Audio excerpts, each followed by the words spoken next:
Politics या पेपरमधला electoral process हे एक युनिट बघणार आहोत. तर आपण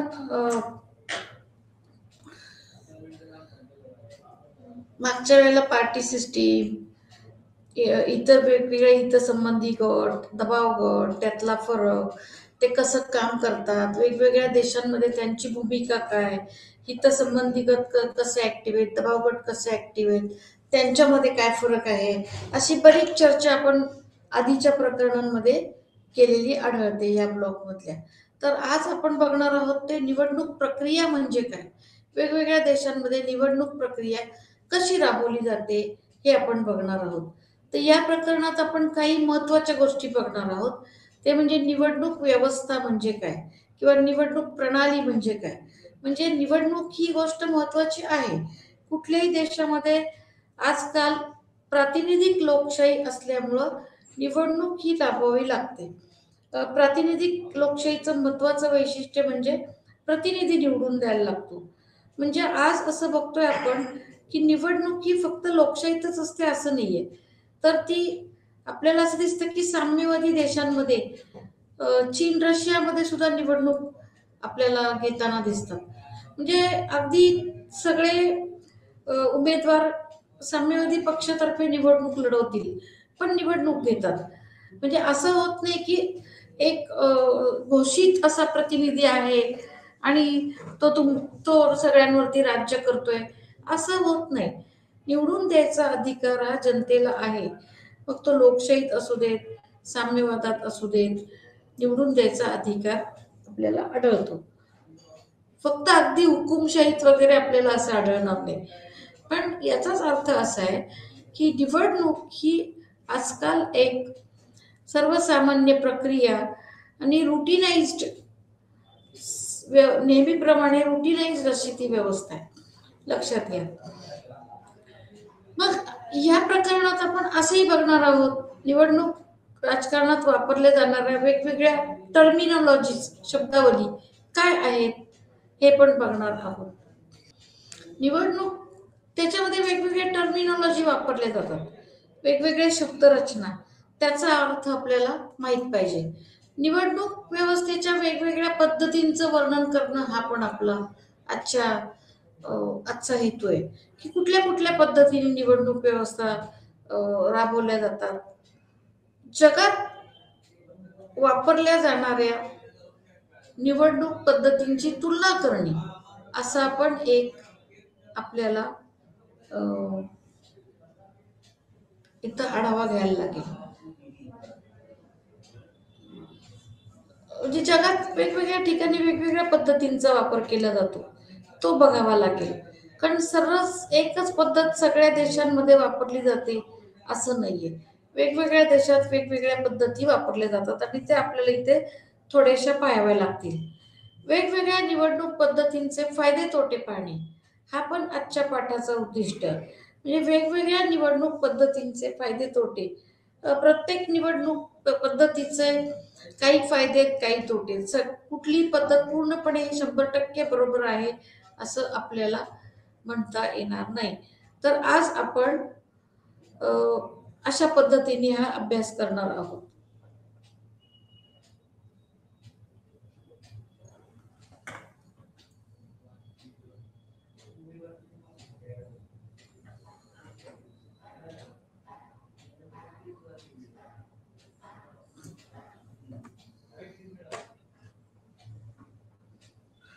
तर आपण त्यातला एक एक भाग पाहूयात आता. सगळ्यात आधी आपल्याला निवडणूक व्यवस्था किंवा निवडणूक प्रणाली म्हणजे काय, त्याच्यात काय काय समाविष्ट होतं हे बघायला पाहिजे. म्हणजे त्याची काहीतरी एक पद्धत असेल, त्याची व्याख्या असेल, ते बघायला लागणार आहे.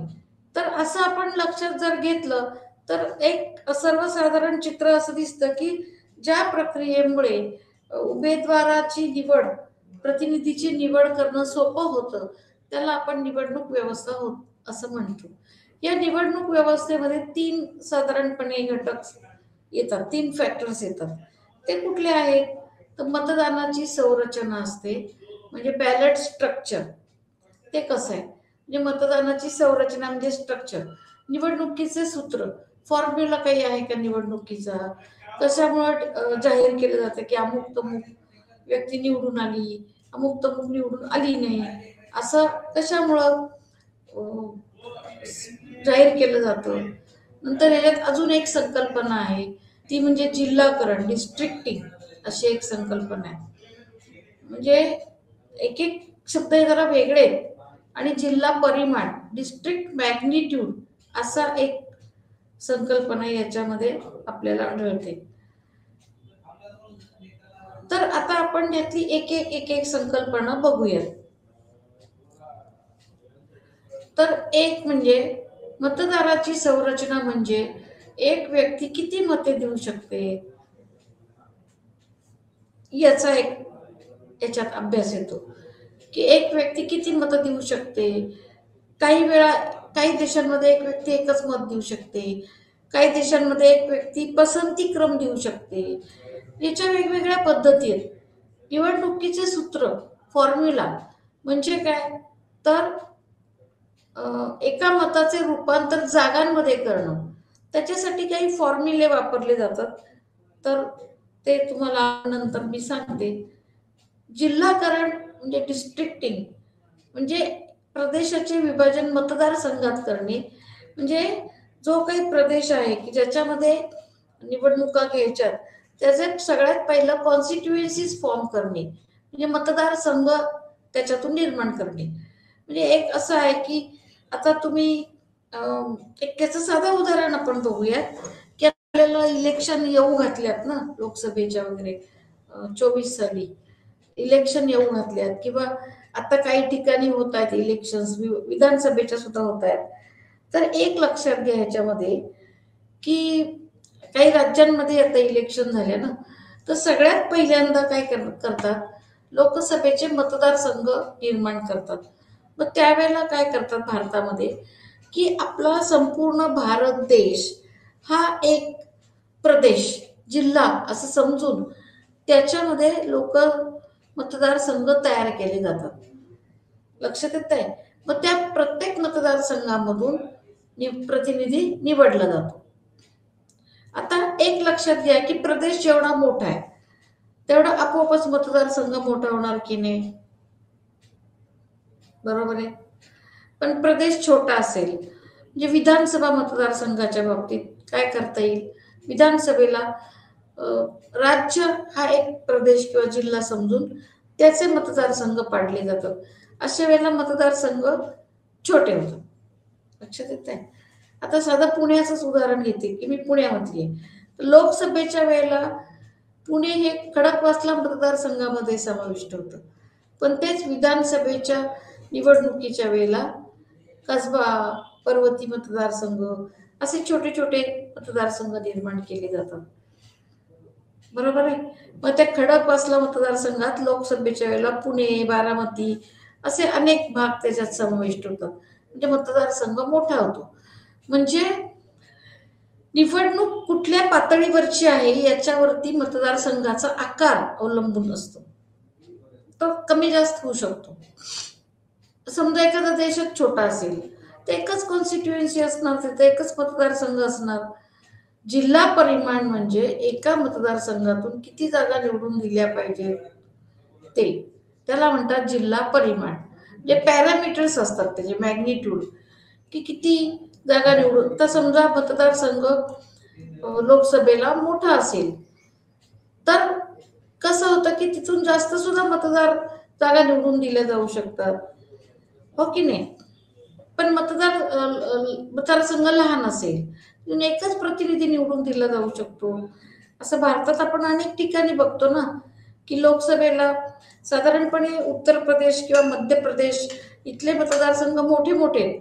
त्यामुळे तिथून जास्त जागा उमेदवार निवडून दिले जातात. तर काही मतदारसंघ छोटे आहेत, म्हणून त्यांचा एखादा एखादा प्रतिनिधी आपल्याला दिसतो लोकसभेमध्ये. आता हा बारकावा ह्याच्यामुळे तुमच्या लक्षात येईल, की काही राज्यांचे प्रतिनिधी जास्त का दिसतात, काही राज्यांचे कमी का दिसतात, तर ते मतदारसंघ किती लहान मोठे आहेत आणि किती आहेत याच्यावरती ते अवलंबून आहे. ओके. म्हणजे एक लक्षात घ्या की ही सगळी निवडणूक व्यवस्थेची परिभाषा आहे. याच्यामध्ये हे वेगवेगळे शब्दावली तुम्हाला आपल्याला जर कळाली तर निवडणूक प्रक्रिया सगळी समजणं खूप सोपं जातं. म्हणजे मग आता हळूहळू असं लक्षात येईल की यूपीचे प्रतिनिधी जास्त कसे दिसतात, मध्य प्रदेशचे जास्त कसे दिसतात, जी राज्य मोठी मोठी आहेत त्यांचे प्रतिनिधी लोकसभेत आपोआपच जास्त दिसतात.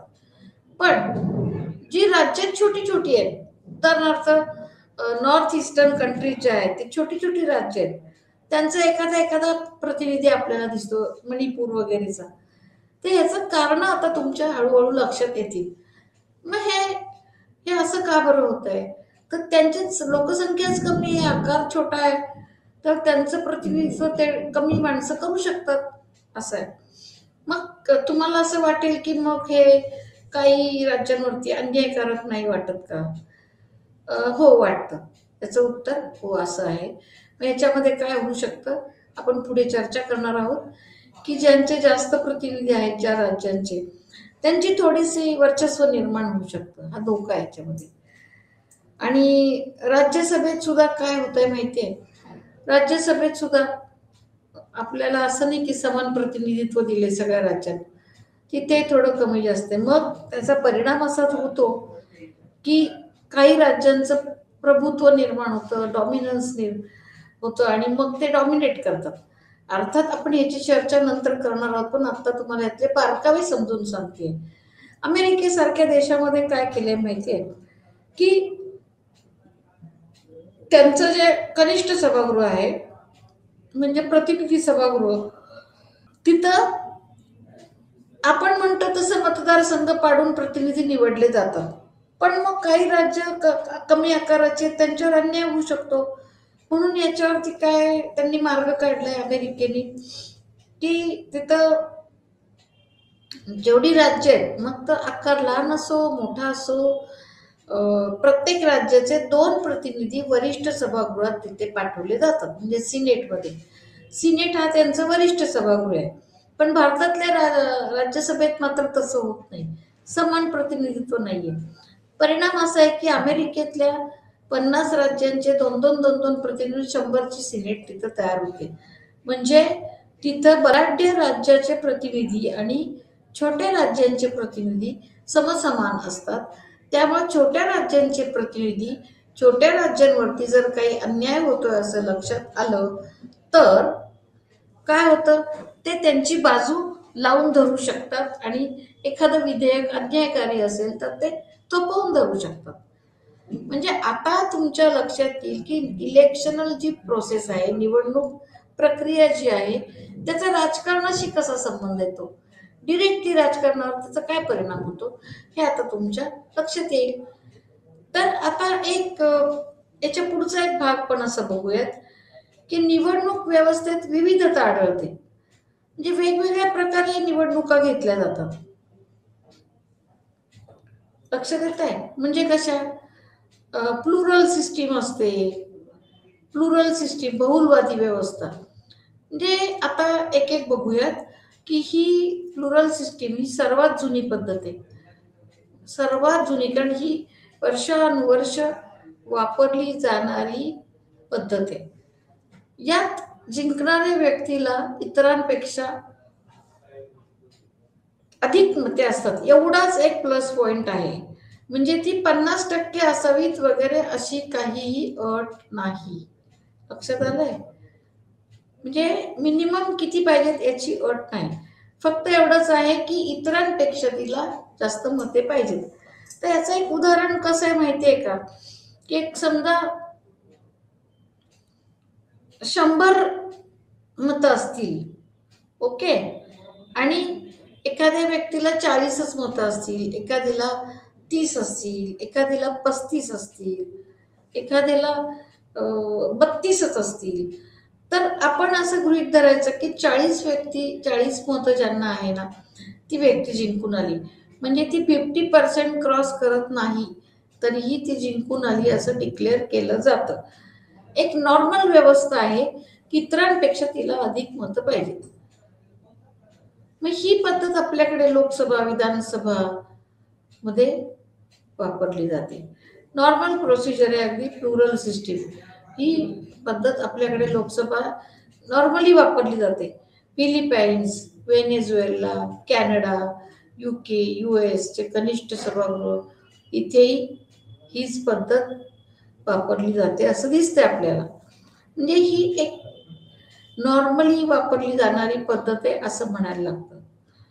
तर दुसरी जी पद्धत आहे त्याच्यामध्ये असं आहे की बहुसंख्याक पद्धत. म्हणजे काय बरं? Majority system. याच्यात एक साधी अट आहे की जिंकून जो उमेदवार येतो, ज्याचं जिंकला हा डिक्लेअर करण्यासाठी त्याला एकूण मतांच्या 50% पेक्षा जास्त मते असावी लागतात. ओके, त्याशिवाय ती निवडून येत नाही. ओके, म्हणजे इथं काहीतरी कमीत कमी असा निकष ठेवलेला आहे की 50% पेक्षा जास्त मते असावी. ओके, म्हणजे इथं थोडासा त्यांनी ब्रेक लावलाय की 100 मधले 40 लोकांनी मतं दिली म्हणजे ती व्यक्ती निवडून आली असं आपल्याला म्हणता येणार नाही. तर 50 प्लस मतं पाहिजेत त्यांना, तरच ती निवडून आली असं म्हणता येतं. या बहुसंख्याक मत पद्धतीमध्ये 2 पद्धती आहेत परत. ओके, आता ह्याच्यात कुठल्या 2 पद्धती आहेत? कुठल्या 2 पद्धती आहेत? एक दुहेरी फेरी पद्धत म्हणजे सेकंड राऊंड सिस्टीम. याच्यामध्ये असं आहे, एक शब्दातूनच कळतंय बघा आपल्याला. याच्यात पहिल्या फेरीत समजा बहुसंख्य मतं नसली, 50% क्रॉस झालं नाही समजा पहिल्या राऊंडमध्ये, तर पहिले 2 उमेदवार सोडून बाकीचे स्पर्धेतनं बाद केले जातात आणि मग त्यांची मतं ती बाद केले किंवा फक्त पहिल्या दोघांसाठीच मतदान घेतलं जातं. लक्षात येतं? समजा ABCD 4-5 लोक उभे आणि कुणालाच 50% क्रॉस नाही झालेले. ओके, पण असं आहे की सपोज त्यातल्या त्यात बरी मतं बी आणि सी ला मिळालीत.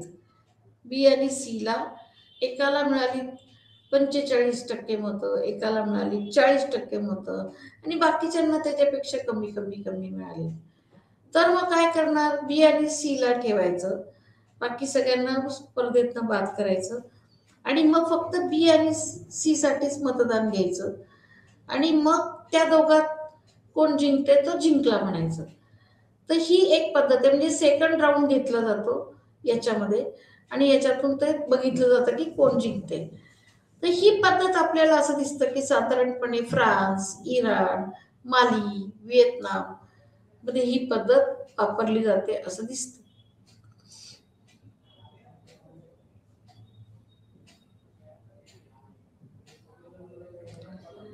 याच्यातली दुसरी पद्धत जी आहे ती पर्यायी मत व्यवस्था.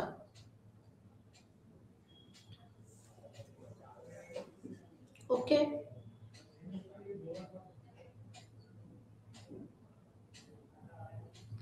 याच्यामध्ये पसंती क्रमानुसार मत दिले जाते. बघा आता, पहिल्या क्रमांकांची बहुसंख्य मते मिळून उमेदवार निवडला जातो. पसंती क्रम दिला जातो म्हणजे पर्याय द्यायचे असतात 1, 2, 3, 4. म्हणजे ABCD उभा आहे, मग तुम्ही 1 नंबर कुणाला देणार, 2 नंबर कुणाला, 3 नंबर कुणाला, 4 नंबर, हे त्या मतदारांनी ठरवायचं आणि त्यातल्या त्यात ज्याला बहुसंख्य मत आहेत म्हणजे 50% क्रॉस झालाय तो उमेदवार निवडला जातो. पण जर तसं नाही झालं तर शेवटच्या क्रमांकाची मते मिळालेल्या उमेदवाराची मते विभागली जातात. ही पद्धत साधारणपणे ऑस्ट्रेलिया, US मध्ये वापरली जाते. म्हणजे कसं आहे की समजा कुणालाच 50% क्रॉस नाही झालं तर सगळ्यात कमी मतं कुणाला आहेत? सगळ्यात कमी किती उमेदवारांना पहिला नंबर कमी प्रमाणात मिळाला आहे, तर मग त्यांच्या मतात ज्यांना दुसरा नंबर दिलेला आहे ना ती मतं तिकडं फिरवली जातात. ओके. आणि हे कुठपर्यंत करायचं, तर जोपर्यंत कुणाला तरी 50% प्लस क्रॉस होत नाहीत तोपर्यंत करायचं. ओके. आणि मग अशा पद्धतीने ऑस्ट्रेलिया, US ह्या पद्धतीने ही उमेदवारांची मतं वापरली जातात. आता एक त्यातल्या त्यात याच्यानंतर जी पद्धत सुरू झाली प्लुरल सिस्टीमच्या नंतर जरा पॉप्युलर आहे ती पद्धत, ती म्हणजे प्रमाणशील प्रतिनिधित्व पद्धत, म्हणजे प्रपोर्शनल रिप्रेझेंटेशन सिस्टीम. ओके. आता प्रपोर्शनल रिप्रेझेंटेशन सिस्टीम जी आहे तिच्या बाबतीत असं आपल्याला काही आडाखे बांधता येतात. ते म्हणजे 19व्या शतकात ही पद्धत सुरू झाली. ही पद्धत युरोपमधल्या बऱ्याच देशांनी स्वीकारली. याचे मुख्य सूत्र काय आहे की पक्षाला ज्या प्रमाणात मतं मिळाली आहेत त्या प्रमाणात जागा मिळाल्या पाहिजेत. आता ह्याच्यात लॉजिकल खूप छान आहे लॉजिक, की ज्या प्रमाणात मतं मिळाली त्या प्रमाणात जागा. किती छान ना. म्हणजे आपल्याकडे काय होतं माहितीये का, की जो पक्ष मेजॉरिटी वोट्स घेतो तो पक्ष शासन तयार करतो. ओके. आणि मग त्याचा डॉमिनन्स सुरू होतो. पण इथं काय की जागा त्यांना किती प्रमाणात मतं मिळाली त्या प्रमाणात त्या कायदेमंडळात जागा मिळाल्या पाहिजे. किती छान. याच्यात परत काय आहे की म्हणजे याचा एक अर्थ असा होतो की ज्या पक्षांना कमी प्रमाणात मतं मिळाली त्यांनाही काहीतरी जागा कायदेमंडळात मिळतात, असा त्याचा अर्थ आहे. याच्यात दोन पद्धती आहेत. याच्यात परत एक दोन आहेत. क्रमदेय एक मतदान पद्धत आणि यादी पद्धत. क्रमदेय एक मतदान पद्धतीमध्ये अनेक उमेदवार उभे असतात. ओके. पण एकाच पक्षामार्फत असतात ते. आणि मतदार उमेदवाराला अनेक उमेदवार उभे असतात, वेगवेगळ्या पक्षांमार्फत उभे असतात. मग इथे काय होतं की मतदार उमेदवाराला मत देतो, पक्षाला देत नाही. म्हणजे उमेदवाराचं कर्तृत्व किंवा त्याचं प्रोफाईल, त्याचं अजून संपर्क, असं सगळं बघून ही मतं दिली जातात, पक्षाकडे बघून दिली जात नाहीत. मग याच्यामध्ये कधी कधी काही अपक्ष उमेदवार सुद्धा निवडून येण्याची शक्यता वाढते. कारण इथे पक्ष बघून मत दिलं जात नाही, तर उमेदवाराचं कार्य बघून मत दिलं जातं. कधी कधी एका पक्षाकडून अनेक उमेदवार निवडणूक लढवतात, असं आपल्याला याच्यात वेगवेगळं कॉम्बिनेशन दिसतं.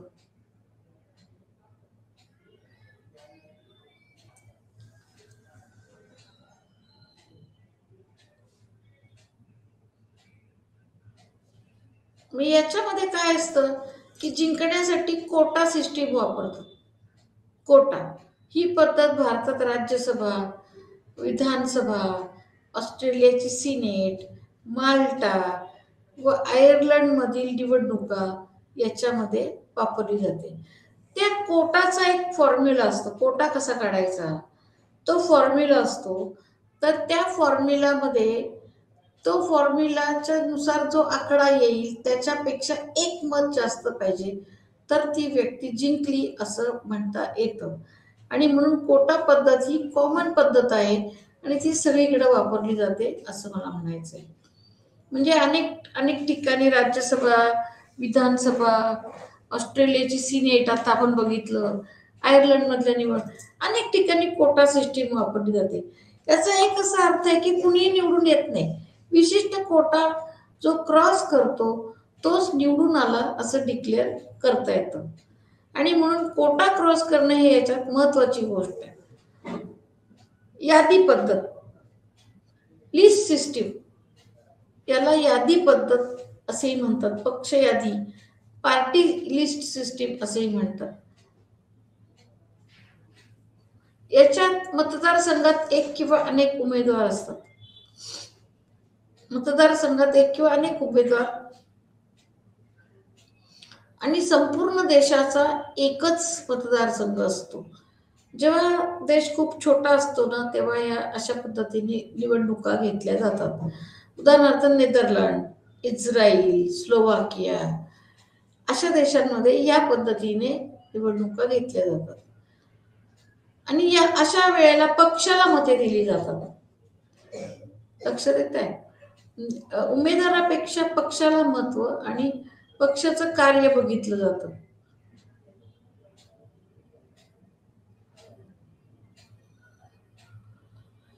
ही पद्धत इस्रायल, दक्षिण आफ्रिका, स्पेन इथे ही पद्धत वापरली जाते असं लक्षात येतं.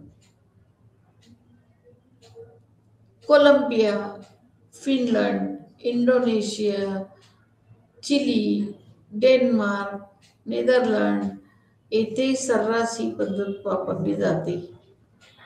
म्हणजे लक्षात येते तुमच्या की बऱ्याच ठिकाणी ही पद्धत वापरली जाते. थोडक्यात Colombia, Finland, Indonesia, Chile, Denmark, Netherland इथे ही पद्धत सर्रास वापरली जाते. याच्यापेक्षा एक वेगळी पद्धत जी आहे ती म्हणजे मिश्र सदस्य पद्धती.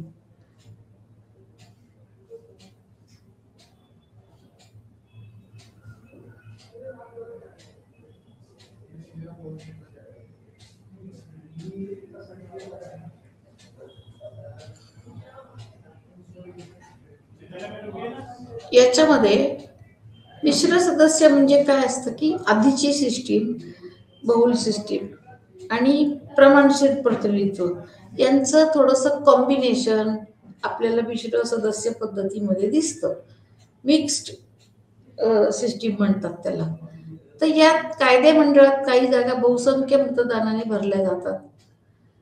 म्हणजे काही जागा या प्लुरल सिस्टीमने भरल्या जातात, तर काही प्रमाणशीर पद्धतीने भरल्या जातात, प्रमाणशीर प्रतिनिधित्व पद्धतीने. म्हणजे उदाहरणार्थ जर्मनी, न्यूझीलंड या देशांमध्ये मिक्स सिस्टीम वापरली जाते असं आपल्याला म्हणता येईल. म्हणजे मिश्र पद्धती थोडीशी फायद्याची पण आहे की ते देशाच्या सोयीनी कुठल्या जागा कशा भरायच्या त्या भरल्या जातात असं दिसतं.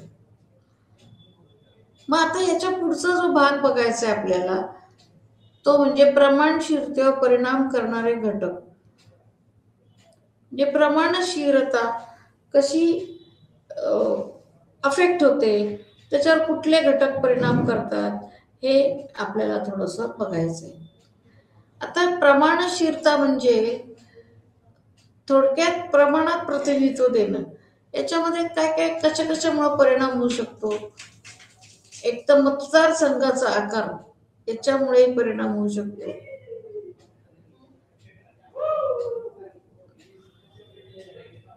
मतदारसंघाचा आकार कमी का जास्त याच्यावरही प्रमाणशीरता अवलंबून असते. आपण मगाशी बघितलं, याच्याविषयी थोडीशी चर्चा पण केलेली आहे.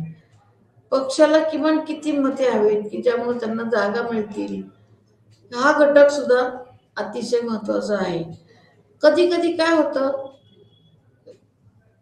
पक्षाला किती मते हवी हे मिनिमम रिक्वायरमेंट माहीत असेल ना, तर त्यानुसार सगळे व्यूहरचना करता येते. इलेक्शनचा आराखडा तसा सेटिंग करता येतो आपल्याला.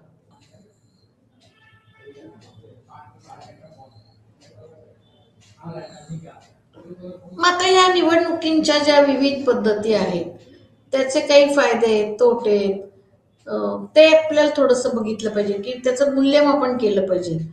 म्हणजे बहुसंख्य पद्धतीचे फायदे तोटे आहेत, प्रमाणशीर प्रतिनिधित्वाचे फायदे तोटे आहेत, मिश्र याचे फायदे तोटे, तर ते थोडेसे आपल्याला बघावे लागणार आहेत. तर बहुसंख्य पद्धतीचे फायदे बघूयात आपण. की पहिली गोष्ट ही सोपी पद्धत आहे. सर्वसामान्य उमेदवारांना सर्वसामान्य उमेदवारांना समजेल, मतदारांना समजेल अशी ही सोपी पद्धत आहे.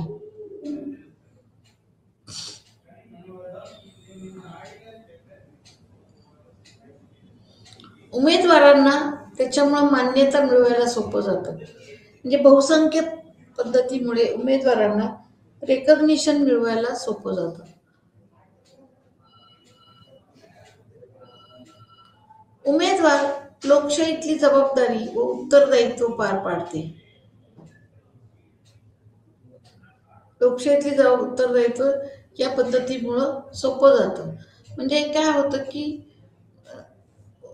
जे निवडून येतात उमेदवार ते लोकशाहीतली जनतेला जबाबदार असतात, उत्तरदायित्व असतात, ते अन्सरेबल असतात, त्यांना जनतेच्या काही क्वेरीजला तोंड द्यायला लागतं. असं बरंच बरंच काय काय काय काय आहे. यात एक बहुसंख्य असलेले शासन सत्तेवर येते.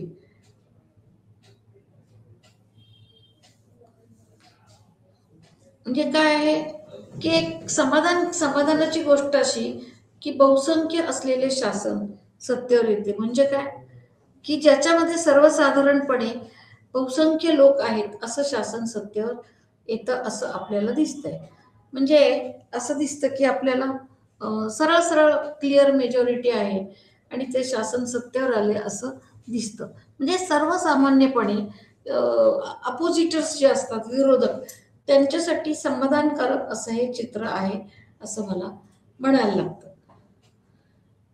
हे बहुसंख्य पद्धत जी आहे तिचा अजून एक फायदा म्हणजे ती लहान पक्षांना रोखून धरते.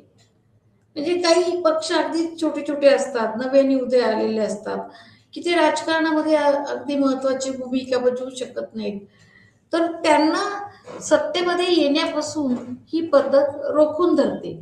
कारण ही अतिशय लहान ताकद नसलेले पक्ष सत्तेवर येऊ नये त्याचा त्यांचा काहीच उपयोग होत नाही असं आपल्याला दिसतं.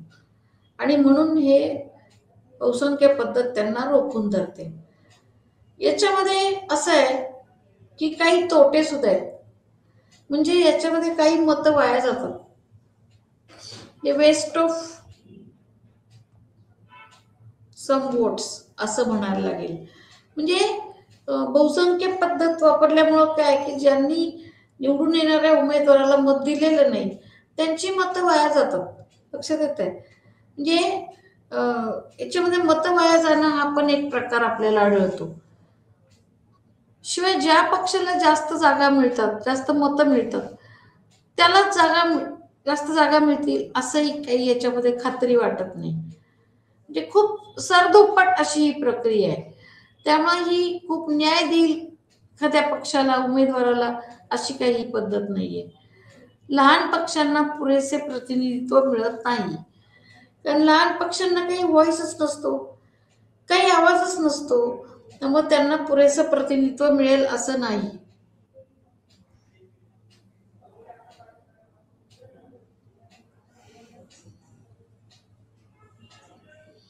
आणि जो पक्ष शासन तयार करतो त्याला 35% सुद्धा मतं असतील असं नाही. केवळ बहुसंख्य मत एवढाच निकष वापरल्यामुळं अगदी त्यातले त्यात बरी मतं ज्याला मिळतात त्याला 35% जरी नसली 34% असली तरी सुद्धा तो शासन तयार करतो तो पक्ष. म्हणजे याचा अर्थ असा आहे की एखाद्या पक्षाला 35%च मतं मिळाली तर याचा अर्थ आहे की 65 लोकांना ते नको आहे उमेदवार, तरी त्यांना इतरांवरती राज्य करण्याचा अधिकार मिळतो. ते थोडंसं अन्यायकारी आहे असं आपल्याला म्हणायचं आहे. कधी कधी मतदार मनाविरुद्ध मतदान करतात. याच्यामध्ये कसं आहे की कधी कधी मतदार खूप मनापासून मत देतील असंही नाही तर मनाविरुद्ध मतदान करतात. आणि मग ते मनाविरुद्ध केलेलं मतदान कितपत फलद्रूप होईल असं सांगता येत नाही.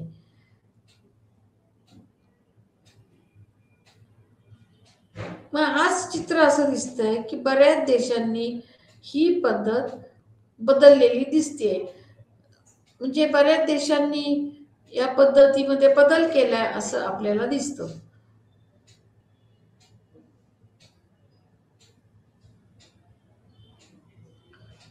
म्हणजे बहुसंख्य जी पद्धत आहे याचे काही फायदे तोटेत असं आपल्याला जाणवतं. ओके. प्रमाणशीर प्रतिनिधित्वाचे फायदे काय? आता दुसरी जी पद्धत आहे ना प्रमाणशीर प्रतिनिधित्व, ती बघितलं की आपण ज्या प्रमाणात जागा आहेत त्या प्रमाणात मत देणं किंवा उमेदवार निवडून देणं, हे सगळ्याचे ते प्रमाणशीर प्रतिनिधित्व. म्हणजे किती बाबा, कॉन्स्टिट्युएन्सी खूप मोठी आहे, तर जास्त उमेदवार जातील निवडून तिथे. याचे काही फायदे तोटे आहेत का? तर हो, त्याचे फायदे तोटे आहेत आणि ते आपल्याला आता बघितले पाहिजे. की याच्यामध्ये एक पहिला फायदा असा होतो की मतं कमी प्रमाणात वाया जातात. म्हणजे प्रमाणशीर प्रतिनिधित्व असल्यामुळं कमी प्रमाणात मतं वाया जातात. लक्षात येत आहे? मतं वाया जाण्याचा प्रकार आहे तो कमी होतो. म्हणजे ही जी यंत्रणा राबवली जाते निवडणुकीची, ती तिच्यावरती जो खर्च येतो तो सगळा याच्यामध्ये वाचतो. खर्च वाचणं हे महत्वाचं आहे. मतं कमी प्रमाणात वाया जातात कारण ती यंत्रणा राबवणं हे खर्चिक आहे सगळं. अतिशय खर्चिक आहे. आता तर ते इलेक्ट्रॉनिक मीडिया झालाय, बॅलेट बॉक्स सुद्धा ती ऑटोमॅटिक झाली आहे. पूर्वी तर छापलेल्या मतपत्रिका असायच्या, मग ती बॅलेट बॉक्स पळवणं वगैरे भरपूर काय काय व्हायचं. याच्यामध्ये ती वाया कमी जातात कारण एकदाच तुम्ही प्रमाणात मतं दिलेली असतात. तर एक लक्षात घ्या की लोकशाहीमध्ये किंवा कुठल्याही देशामध्ये निवडणुकीवरती खर्च अफाट होतो. ती यंत्रणा राबवणं एवढं सोपं नाहीये आणि त्याच्यामध्ये पैसे वाचवणं, वेळ वाचवणं हे अतिशय महत्वाचं आहे.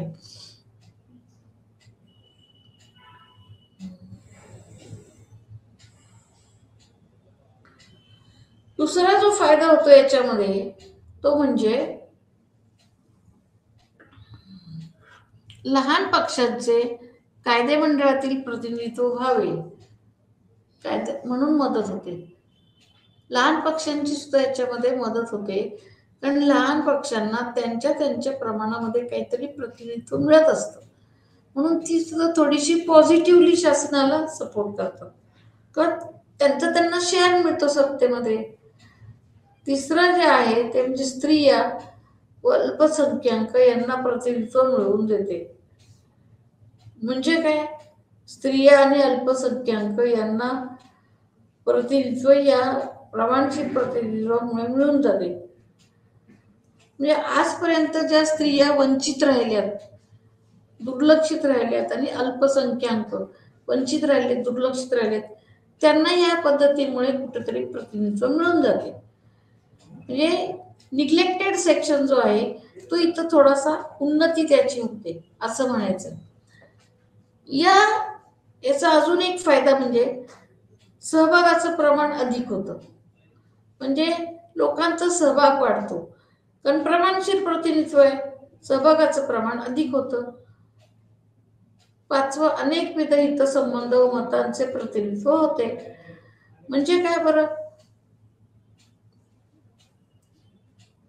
प्रमाणशीर प्रतिनिधित्वामुळे समाजामध्ये जे अनेक हितसंबंध, मतं, वेगवेगळी मतं, ओपिनियन्स असतात, इंटरेस्ट असतात, त्याचं सगळ्याचं रिप्रेझेंटेशन या प्रतिनिधित्वामुळे व्हायला लागतं.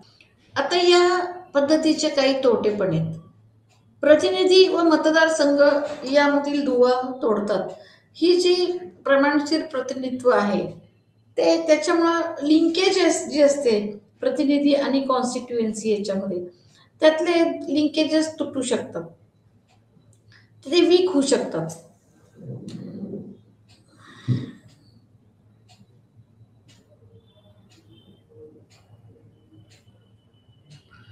दुसरं, अकार्यक्षम व विघटित कायदेमंडळ तयार होते. म्हणजे इनइफिशियंट आणि विघटित म्हणजे फ्रॅगमेंटेड असं कायदेमंडळ तयार होतं. प्रमाणशीर असल्यामुळं काय होतं, सगळ्यांचं प्रातिनिधिक स्वरूपात तिथं हजर होतात पक्षाचे लोक. परिणाम असं फ्रॅगमेंटेड असं डिस्टर्ब असं ते कायदेमंडळ तयार होऊ शकतं. दुर्बल आणि अस्थिर शासन होऊ शकतं कारण वेगवेगळे इंटरेस्ट जपणारे पक्षांचे प्रतिनिधी तिथे येतात, वेगवेगळी मतं असणारे प्रतिनिधी येतात. त्याच्यामुळे होतंय काय की शासनामध्ये कोहिजिव्हनेस, एकात्मता असणे, एकजिन्सीपणा असणे, हे सगळ्याचा अभाव होऊन तिथं अस्थिर दुबळं शासन येऊ शकतं असं लक्षात ठेवूयात. त्याच्यामुळं याचे तोटे पण आहेत.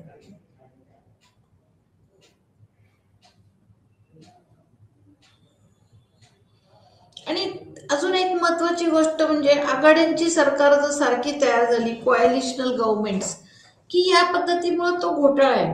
आघाड्यांची सरकार तयार व्हायचं, कारण सगळ्याच पक्षांचे प्रतिनिधी तिथे येतात. मग शेवटी सरकार करताना कोॲलिशन करायला लागतं, आघाडी करावी लागते. तर ती सत्ता वापरणं अवघड होतं. मग सत्ता कुणी वापरायची, कशी वापरायची याच्यावरती वाद होऊ शकतात आणि परिणाम इनइफिशियंट गव्हर्नमेंट आपल्याला दिसायला लागतं. म्हणजे गव्हर्नमेंटमध्ये सत्ता कुणी वापरायचं याच्यावरतीच वाद सुरू होतात आणि मग ते शेवटी इतकं विकोपाला जातं की कुणी यशस्वीरित्या सत्ता वापरणं अवघड होऊन बसतं. पुढचं असं आहे, एखाद्या लहान पक्षाला जादा सत्ता प्राप्त होऊ शकते. अजून एक घोटाळा असा आहे याच्यामध्ये की एखादा पक्ष समजा लहान आहे तर त्याला जादा सत्ताही प्राप्त होऊ शकते. म्हणजे त्याचं प्रपोर्शन आहे ते चुकू शकतं. मिश्र सदस्य याच्या म्हणजे आता याच्यामध्ये काय असतं की याच्यात फायदे तोटे सगळे आहेत. मग आता आपल्याला असं दिसतं की जर्मन, स्वीडन किंवा अशा देशांनी काय केले माहितीये का, की त्यांची फायदे तोटे लक्षात घेऊन त्यांच्या निवडणुकीच्या पद्धती हळूहळू ते बदलायला लागले. ते पद्धती स्विच ओव्हर करायला लागले. लक्षात येते. म्हणजे त्यांना असं वाटतं की बाबा या पद्धतीत जास्त पाहिजे तर ती आधीची बंद करून इकडे यायला लागले.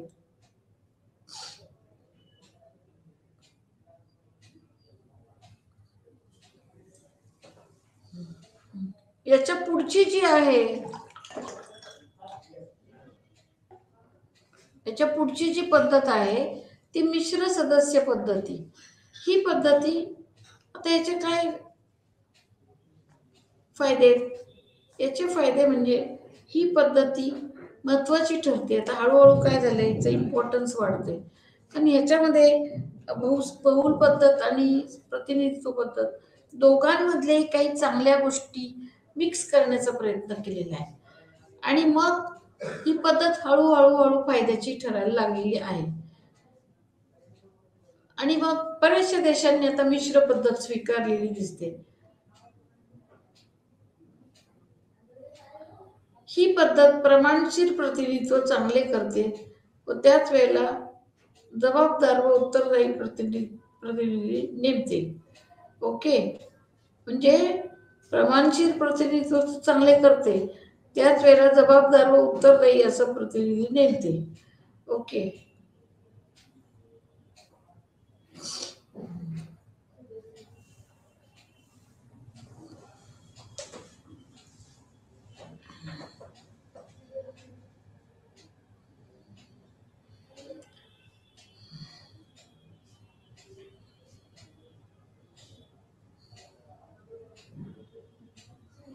आता याच्यामध्ये काय होतं माहितीये का,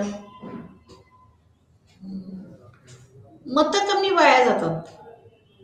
परिणाम काय होतो, सहभाग अधिक वाढतो. म्हणजे जितकी कमी मतं वाया जातील तेवढं अधिक लोकांनी सहभाग घेतला असं त्याचा अर्थ होतो. म्हणजे लोकांना खऱ्या अर्थाने शासन तयार करण्यामध्ये सहभाग घेण्याची संधी मिळते असं आपल्याला म्हणायला लागतं. म्हणजे सहभाग वाढतो. मोठ्या पक्षाला पुरेशा प्रमाणात जागा मिळवण्यास सोपं जातं.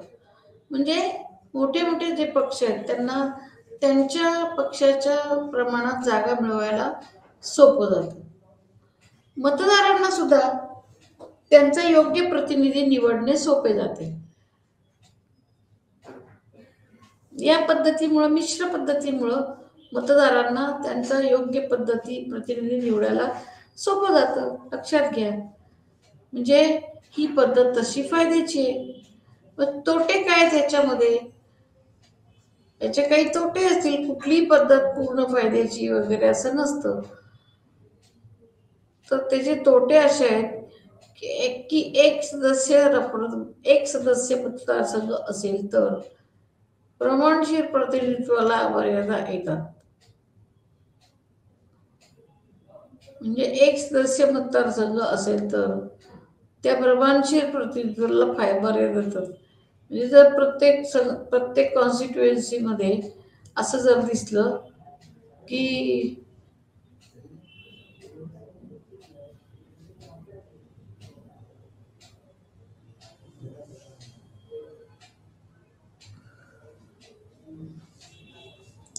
काही त्याच्या मर्यादा आपोआप सुरू होतात, की एकच सदस्य आहे पण त्याचं ते रिप्रेझेंटेशन असं प्रॉपर होईल अशी खात्री याच्यामध्ये नसते. कधी कधी काय होतं या पद्धतीचे तोटे म्हणजे कधी कधी लहान पक्ष आणि मोठे पक्ष यांच्यामध्ये तडजोड होऊन सत्ता प्राप्तीसाठी किंवा शासन तयार करण्यासाठी तडजोड होऊन काही वेगळे निर्णय घेतले जाऊ शकतात. लक्ष देत आहे म्हणजे कसं की अ, शेवटी अल्टिमेटली त्यांना शासन तयार करायचं असतं, कुठेतरी कोॲलिशन करायचं असतं आणि सगळ्यांना स्वतःचे हितसंबंध जोपासायचे असतात. मग तडजोड होऊन काही वेगळे निर्णय होऊन जाऊ शकतात त्याच्यामध्ये.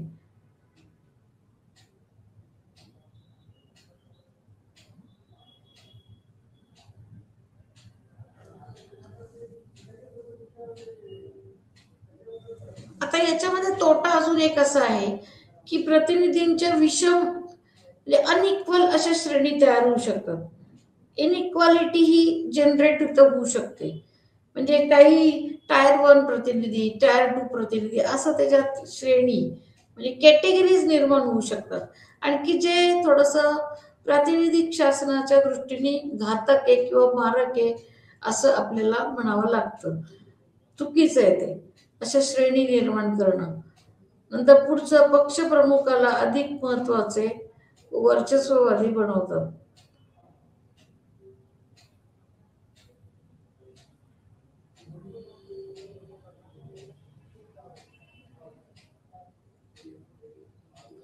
यात मधल्यामध्ये जो पक्षप्रमुख आहे म्हणजे पार्टी ऑफिशियल तो अधिक इम्पॉर्टंट होतो, डॉमिनंट होऊ शकतो.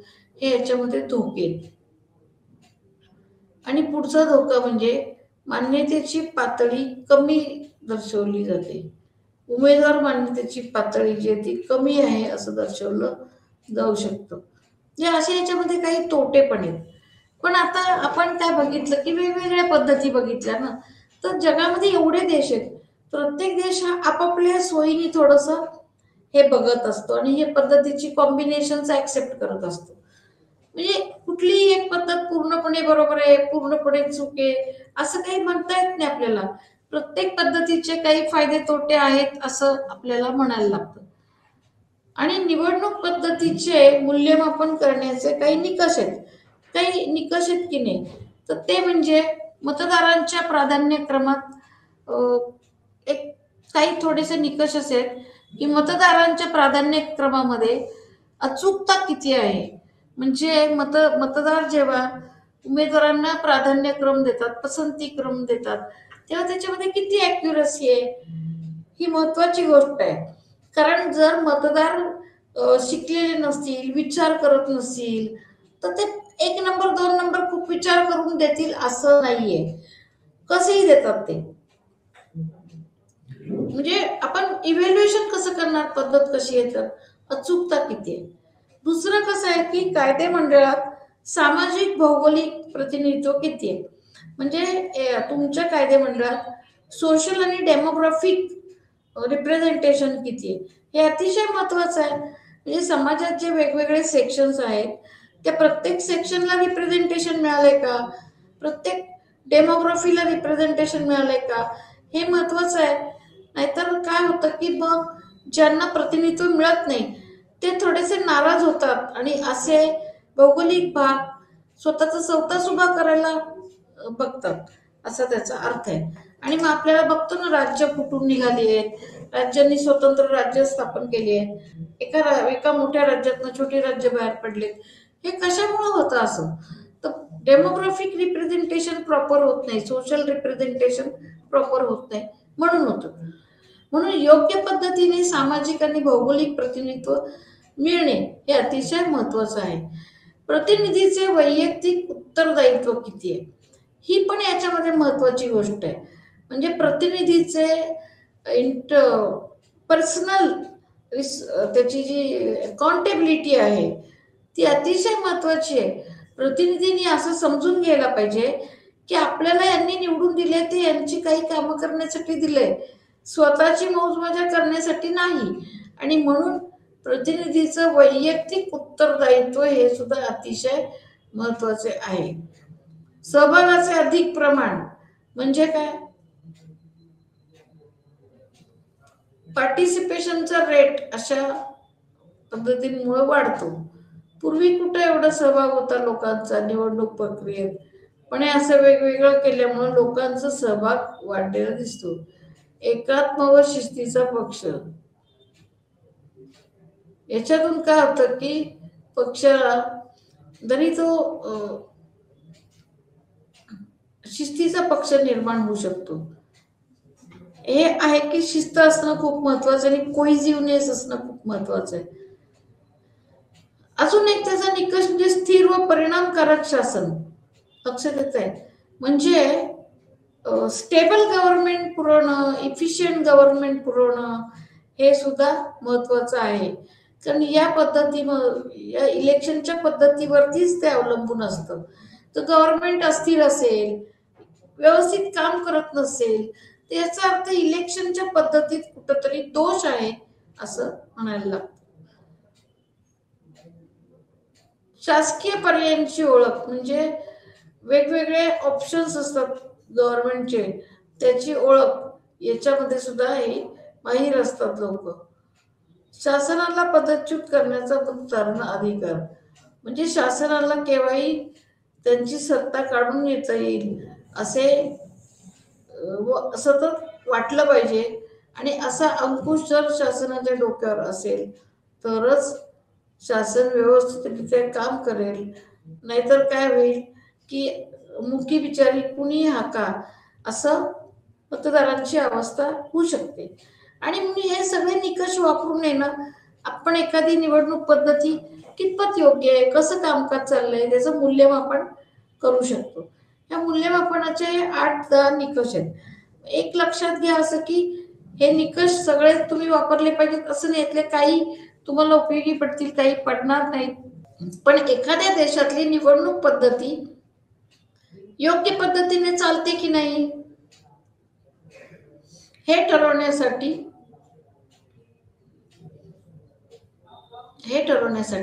आपल्याला या सर्व गोष्टींचा विचार करायला लागतो. तर असं आज आपण बघितलं की इलेक्टोरल प्रोसेस, निवडणूक प्रक्रिया, ही जी प्रक्रिया वेगवेगळ्या देशांमध्ये कशा पद्धतीने राबवली जाते हे थोडंसं आज आपण पाहिलेलं आढळतं. ओके. आणि मग ही निवडणूक प्रक्रियेमध्ये जे वेगवेगळी शब्दावली आहे, टर्मिनॉलॉजी आहे, त्याचे अर्थ काय बघितले आपण. वेगवेगळ्या देशांमध्ये कुठल्या कुठल्या पद्धती वापरल्या जातात ती प्रत्येक पद्धत माहीत करून घेतली. त्या प्रत्येक पद्धतीचे गुणदोष माहीत करून घेतले.